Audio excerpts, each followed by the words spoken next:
А в Алдане прошел конкурс «Красота плюс». В гримерке Дворца культуры оживленно и весело, хотя волнение без сомнения присутствует. На главной алданской сцене предстать перед зрителями во всей красе готовятся 5 участниц конкурса «Красота плюс». Что же в плюсе? Девушки понимают это однозначно. Плюс сайз, шикарный размер. Ну, это красоты больше вдвойне. Между тем, суть названия шире.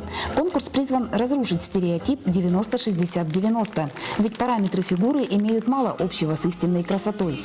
Творческие состязания, индивидуальные задания на выявление сильных сторон, дефиле. Конкурс включал несколько этапов, раскрывающих гармонию, таланты и обаяние каждой участницы.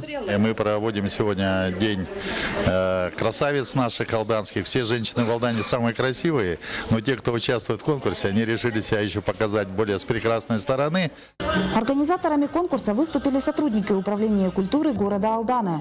Идея проведения вынашивалась почти 2 года. Ее воплощение ограничилось лишь небольшим количеством желающих показать собственную красоту с плюсом.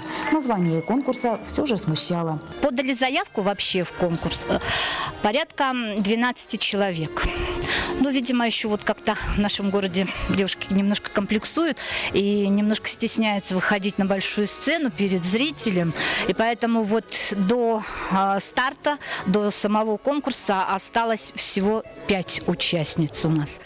Таланты и обаяние конкурсанток жюри оценило по достоинству. Победительницы определились в различных номинациях. Гран-при завоевала сотрудница детской библиотеки Лилия Немчинова. Татьяна Вахнина, Сергей Шипачев, Дмитрий Заливин, НВК «Саха», Алдан.